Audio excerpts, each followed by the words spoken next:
Si hoy escucháis su voz, no endurezcáis vuestro corazón. Estas palabras que cada día reza la Iglesia en el invocatorio a la oración por la mañana son el núcleo de los textos de la liturgia de este domingo. Si hoy escucháis su voz, no endurezcáis vuestro corazón. Dios sigue hablándonos de muchas maneras, también por medio de profetas, pero ¿seremos capaces de escuchar a esos profetas de Dios que nos hablan de su parte? ¿Seremos capaces de reconocer la autoridad de la palabra y las acciones de Jesús? Lectura del libro del Deuteronomio. Moisés habló al pueblo diciendo: un profeta de entre los tuyos, de entre tus hermanos como yo, te suscitará el Señor tu Dios. A él lo escucharéis. Es lo que pediste al Señor tu Dios en el Horeb, el día de la asamblea. No quiero volver a escuchar la voz del Señor mi Dios, ni quiero ver más ese terrible incendio. No quiero morir. El Señor me respondió: tienen razón. Suscitaré un profeta de entre sus hermanos, como tú. Pondré mis palabras en su boca y les dirá lo que yo le mande. A quien no escuche las palabras que pronuncie en mi nombre, yo le pediré cuentas. Y el profeta que tenga la arrogancia de decir en mi nombre lo que yo no le haya mandado, o hable en nombre de dioses extranjeros, ese profeta morirá.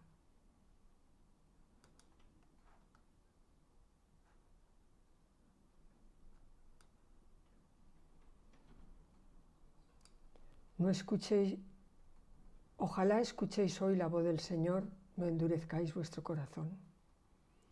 Venid, aclamemos al Señor, demos vítores a la roca que nos salva, entremos en su presencia dándole gracias, aclamándolo con cantos. Entrad, postrémonos por tierra bendiciendo al Señor Creador nuestro, porque Él es nuestro Dios y nosotros su pueblo, el rebaño que Él guía. Ojalá escuchéis hoy su voz.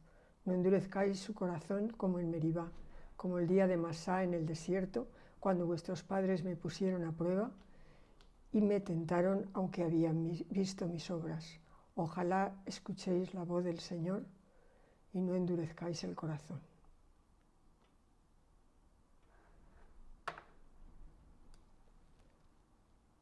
Lectura de la primera carta del apóstol San Pablo a los Corintios. Hermanos, quiero que os ahorréis preocupaciones. El soltero se preocupa de los asuntos del Señor buscando contentar al Señor. En cambio, el casado se preocupa de los asuntos del mundo buscando contentar a su mujer y anda dividido. Lo mismo, la mujer sin marido y la soltera se preocupan de los asuntos del Señor, consagrándose a ellos en cuerpo y alma. En cambio, la casada se preocupa de los asuntos del mundo, buscando contentar a su marido. Os digo todo esto para vuestro bien, no para poneros una trampa, sino para induciros a una cosa noble y al trato con el Señor sin preocupaciones.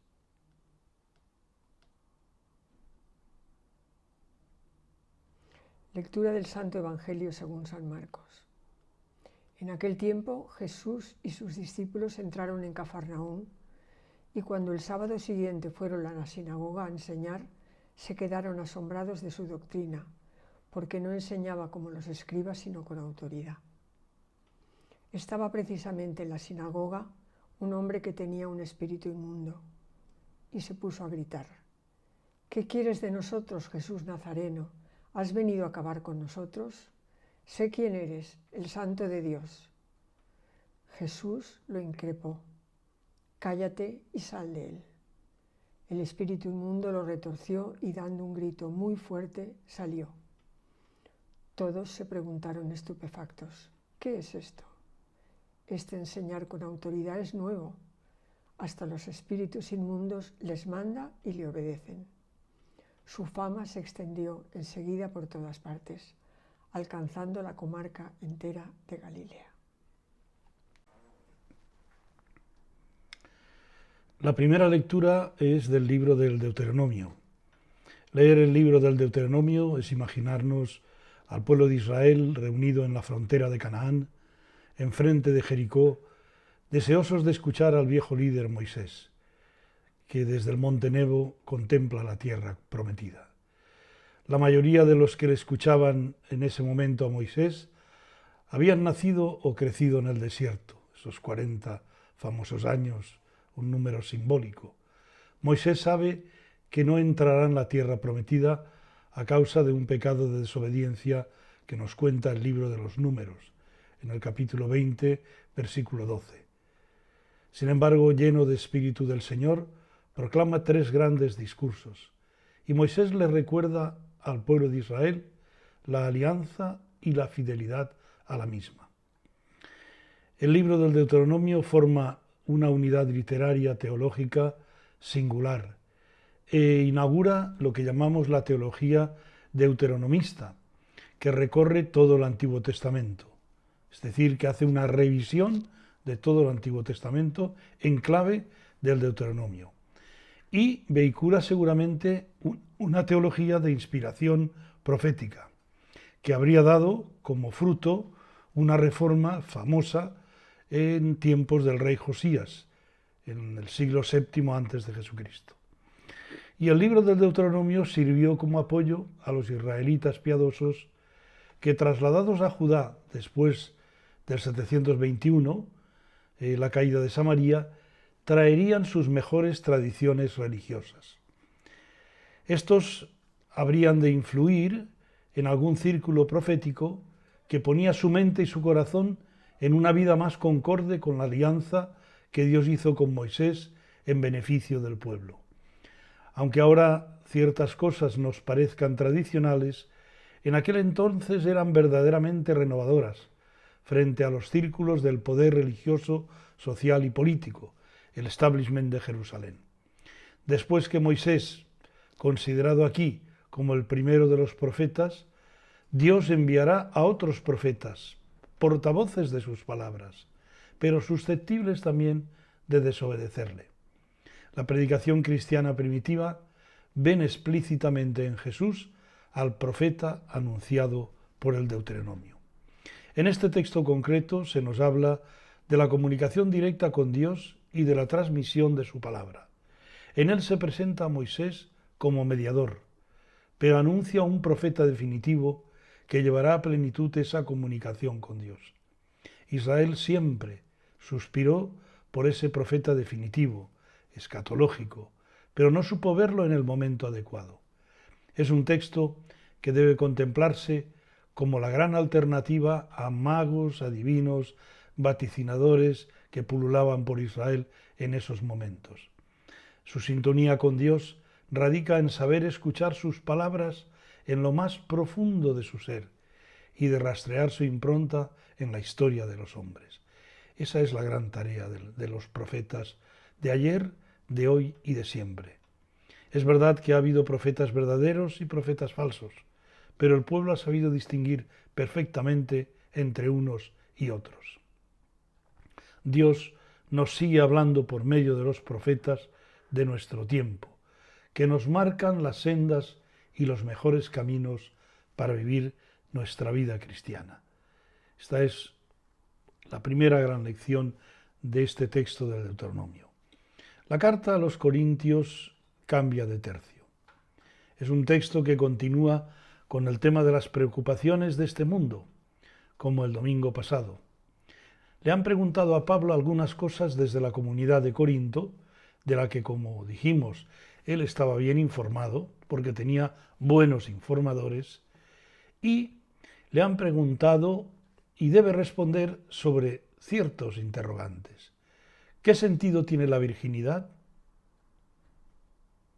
¿Qué relación tiene la virginidad el no casarse con respecto al matrimonio? ¿Qué es lo mejor para un cristiano o una cristiana? Hay que decir que los griegos, el contexto de la ciudad de Corinto, conocían bien la realidad del celibato y en algunas personas, con el fin de dedicarse más plenamente a la sabiduría o a la reflexión, lo asumían sin ningún problema. Sin embargo, entre el mundo judío no se estimaba de modo especial el celibato, sino más bien el matrimonio y un matrimonio fecundo en descendencia. Pablo afirma con claridad cuál ha de ser la motivación del celibato cristiano. dedicarse más plenamente a los asuntos del Señor. Los asuntos del Señor son especialmente la evangelización y la proclamación de la palabra. Esta motivación esencial justifica el celibato para Pablo. No tiene en primer lugar un sentido personal, sino en orden a la misión, y ésta requiere la total dedicación del consagrado a ella. El matrimonio exige una dedicación especial al mismo, es decir, al matrimonio, al marido, a la mujer, a los hijos, y esto merma las posibilidades de dedicarse a la misión. Nos pone de relieve Pablo. Dedicarse al Señor y al reino en la vida familiar es posible y necesario también, pero no sería legítimo abandonar esas obligaciones que en el texto se llaman del mundo y que debemos entender como las cosas perentorias de la vida de cada día, y entre ellas complacer al esposo o a la esposa y a los hijos. Sin embargo, elegir el celibato con objeto de estar más libre para las cosas del Señor, como hemos dicho, predicación, compromiso comunitario, no debe significar, bajo ningún punto de vista, un grado de perfección. El Concilio Vaticano II dejó bien claras la complementariedad de las distintas vocaciones cristianas. Pablo habla desde su experiencia personal. Si hubiera estado casado, no podría haber trabajado de la misma manera en la predicación y en la fundación de comunidades con desplazamientos e incluso con persecuciones por el anuncio del reino. Pero su experiencia personal e intransferible no puede ser modelo legítimo más que para aquellos o aquellas que quieren dedicarse con absoluta libertad a esta causa. Pero tiene que ser así, con absoluta libertad. Sin embargo, eso que Pablo escribió no es incompatible con la visión actual del matrimonio y la familia cristiana, porque todos los cristianos, casados o no, estamos llamados a dedicar nuestra vida a la causa del reino. Por eso, la complementariedad de las vocaciones cristianas es algo patente y en Pablo también lo podemos ver de manera concreta en este texto. En el Evangelio, el contexto son lo que llamamos las primeras jornadas del ministerio de Jesús en Galilea. Concretamente, este relato se conoce como la famosa jornada de Cafarnaún. Nos presenta la primera actuación de Jesús después de haber llamado a los discípulos. Entran en Cafarnaún y después en la sinagoga.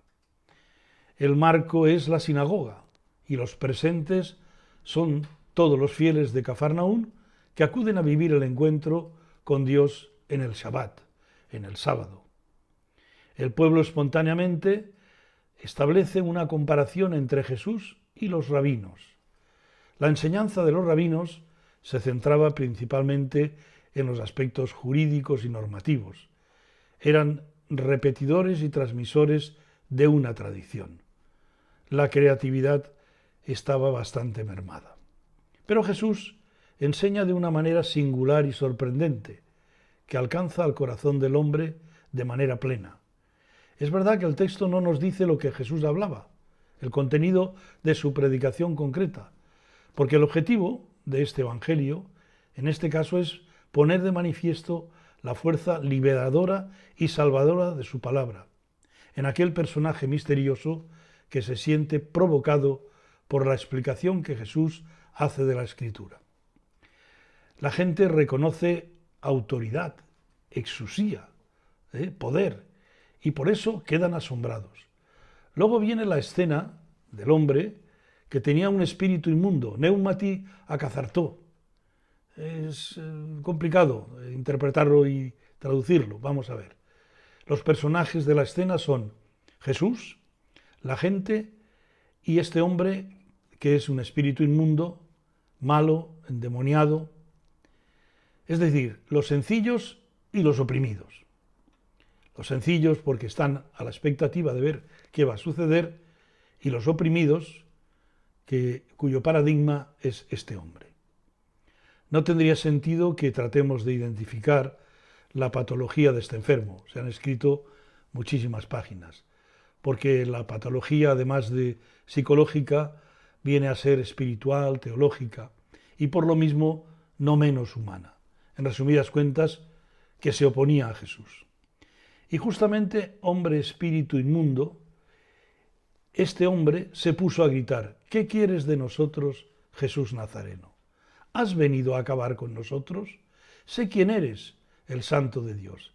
Ahí está expresando un programa, el sentido de una misión. La posesión diabólica, este espíritu inmundo, es la expresión de la esclavitud más ontológica y profunda del hombre, y de esa esclavitud a los poderes del mal.